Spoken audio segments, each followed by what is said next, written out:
E aí, pessoal, tudo bem? Bom, sem mais delongas, eu vou começar falando sobre um blog que já tem um tempo bom aqui na internet e trata de assuntos que, em geral, são vistos como teoria da conspiração. Então lá tem de tudo um pouco. Artigos sobre espiritualidade, ufologia, a história do nosso planeta, o governo, enfim, muita coisa.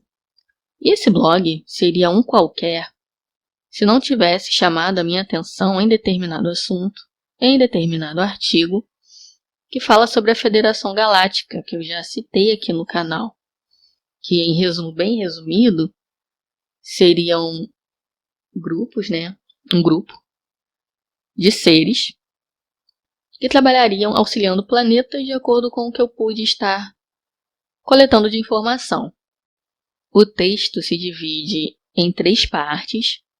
Eu não vou estar aprofundando em todo o conteúdo a princípio, mas caso sinta necessidade, eu vou conduzindo a explicação de maneira mais detalhada ao longo das gravações. Esses artigos também estão presentes no blog do Semente das Estrelas, essa daí é a identificação visual deles, o logotipo, que é a do Gabriel RL, também conhecido como Neva. Quem acompanha o trabalho dele sabe bem do que eu estou falando. Ele, inclusive, recente, foi no podcast do Paranormal Experience falar sobre o trabalho. Bem, e eu não sabia da origem desses artigos até dar uma olhada no blog, o TOT 3126, que é esse que eu estou falando aqui, e chegar a um cara chamado Sheldon Neidl, que é esse aí, que aparentemente é um contatado da Federação e canalizou essas informações. Para quem não está a par, canalizar nada mais é do que receber a informação basicamente. Só que, se eu não me engano, é uma forma específica de receber a informação, diferente de outros processos de receptividade mediúnica. Se é que eu poderia colocar dessa forma, mas é por aí. O Sheldon, ele tem inclusive uns livros que ele canalizou, publicou. Hoje é um pouco mais difícil de encontrar, mas tá aí 2 exemplares, 2 fotos que eu achei na internet, que falam sobre essa questão da federação e de vida fora do planeta e toda essa questão, Esse primeiro aí fala de primeiros contatos e o outro sobre nossos vizinhos galácticos, Quem seriam os nossos vizinhos galácticos. A série de textos tem como título Frota de Espaçonaves da Federação Galáctica. E fala a respeito de como estas naves se dispõem em volta do planeta, como elas se organizam em órbita.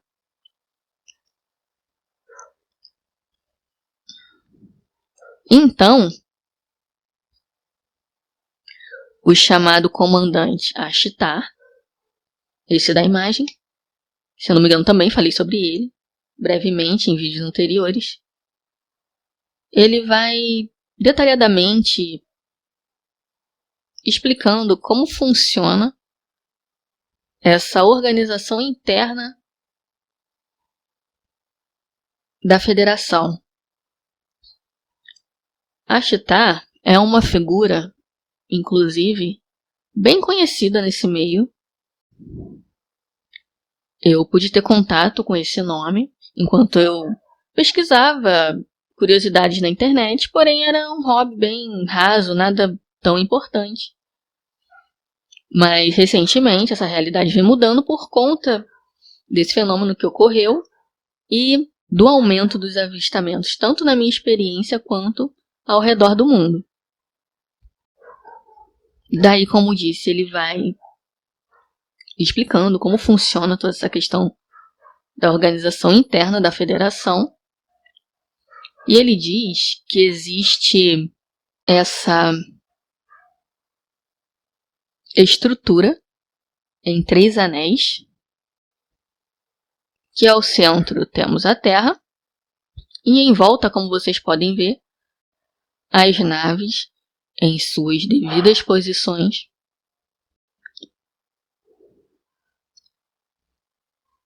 Só aí, para quem não está a par do assunto, certamente pode se espantar um pouco, no mínimo. Mas aparentemente não é de hoje que isso vem ocorrendo. Para vocês terem uma ideia, o site de origem dos artigos em inglês, quando eu fui dar uma olhada, está datando a canalização com o dia 25 de junho de 2002. Ou seja, deve ter muita coisa para encaixar aí nessa história, né? Daí, como vocês podem notar, tem essa questão de divulgação deles, né? No caso do Asta como o porta-voz, de que eles estariam dispostos em volta da Terra dessa maneira que mostra aí na imagem. Então, o Astar vai listando os tipos de naves que tem e basicamente como cada uma funciona dentro dessa lógica organizacional da federação. E está da seguinte maneira: o primeiro anel da frota circunda a Mãe Terra e sua companheira artificial, a sua Lua. Esta frota contém mais de 1 milhão de naves, a maioria das quais são pequenas, veículos de transporte e são desarmadas. Sua tarefa é observar vocês e seu planeta, para supervisionar as operações da frota e para transporte de determinados tipos de fontes que não podem ser teleportados para as nossas bases. O segundo anel, o seu propósito é aumentar a pesquisa e observação que estão sendo feitas pelo primeiro anel. Eles também trabalham em tarefas que envolvem armas e tecnologia para defesa, trabalho na preparação para a chegada em massa de seres humanos em Marte, quando a viagem humana à plena consciência for concluída. E o terceiro anel, que é o maior, tem milhões de naves imensamente variadas, que vão desde o tamanho de grandes naves-mães, do tamanho de transatlânticos até aos quase do tamanho de Netuno ou Urano. Também existem estações de transporte principal que levam de volta à profusão de mundos habitados. Tem também os coordenadores de tráfego para esta imensa frota de espaçonaves. Como podem ver, eles são organizados e rola ali uma explicação sobre essa questão do pessoal for para Marte, enfim. Já está rolando atualmente toda essa movimentação que envolve, né, o Elon Musk e tal, toda essa questão de colonização de Marte, as pesquisas, enfim. Então não me parece ser algo fora da realidade. Agora, se vai concretizar, se vai ser realmente isso que está sendo dito aqui, só o tempo dirá. Aqui, eles colocaram um vídeo anexado no artigo que vem do Space Shuttle, que é um orbitador da NASA, um tipo de nave do programa de ônibus espacial deles, que captou uma movimentação curiosa. E eu vou dar play aqui para vocês visualizarem.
Okay.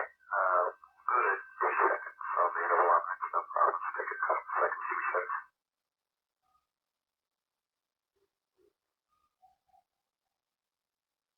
And is sample 7 looks like a different material than the last one.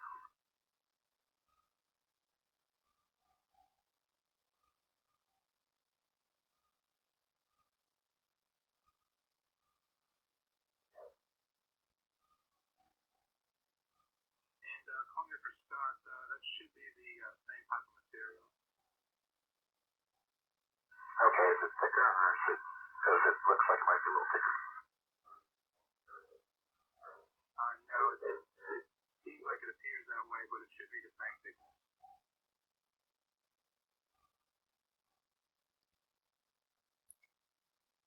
Acho que nesse ponto já é suficiente.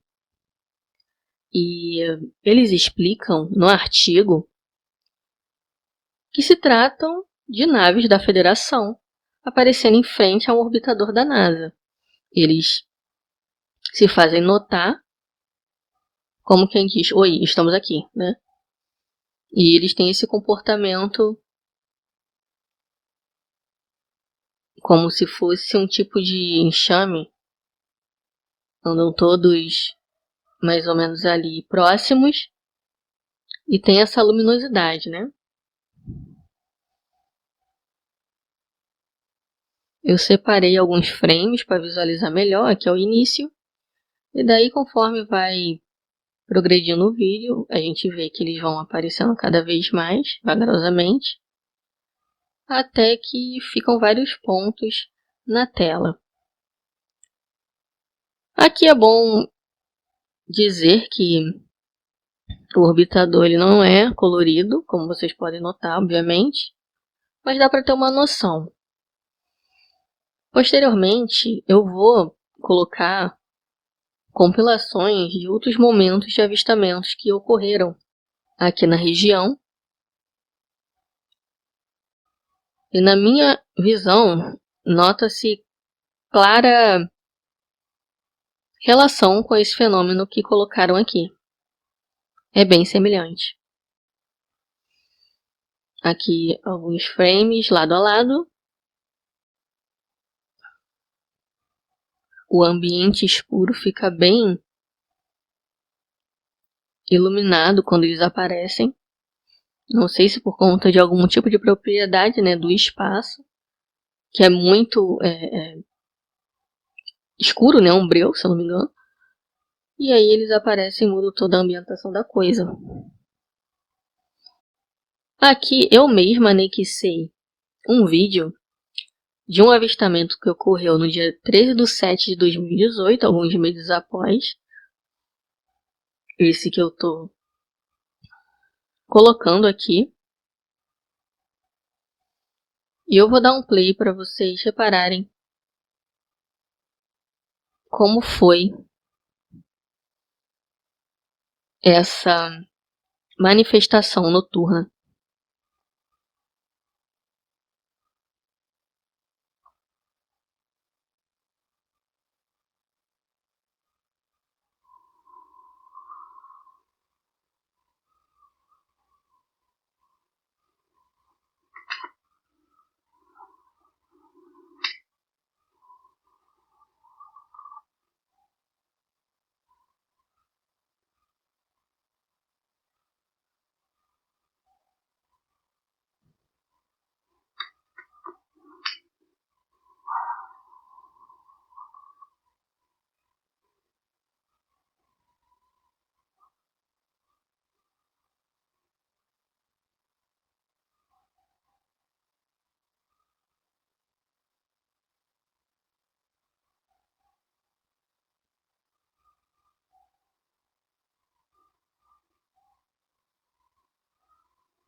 Bom, a princípio dá para ver nitidamente 3 objetos, um na frente e outros 2 atrás acompanhando. Mas esse vídeo, se eu não me engano, ele tem um pouco mais de 6 minutos. E no total foram 5 ou 6 objetos que eu consegui captar com a câmera. De longe, não dá para ver que algo se modifica. A gente vê apenas pontos que são luminosos e oscilam um pouco. Mas indo mais adiante, reparem só.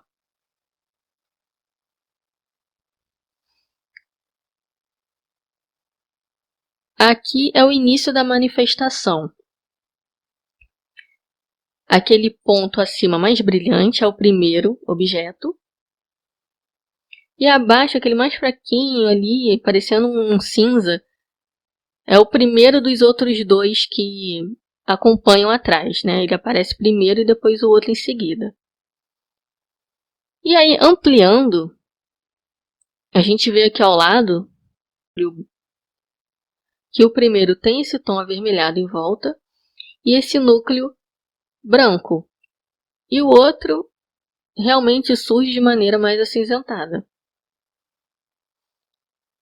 Mais à frente, o cenário já muda. O primeiro ainda guarda essa característica avermelhada, porém vai aparecendo outros tons de cor, ainda com o núcleo branco. E atrás os outros 2 já estão um pouco mais nítidos na gravação. E ele também já muda o formato, ele já está no formato um pouco mais piramidal, uma coisa ligeiramente ovalada, enfim. Aqui são os outros 2 de trás, que guardam a mesma característica do primeiro que surgiu, tons avermelhados em volta, e o núcleo, mais uma vez, de cor branca. Gente, eu vou parar por aqui, porque o assunto é um pouco mais extenso e a gente continua o assunto no próximo vídeo, ok? Eu agradeço quem ficou aqui até esse ponto. Um abraço e bons pensamentos a todos.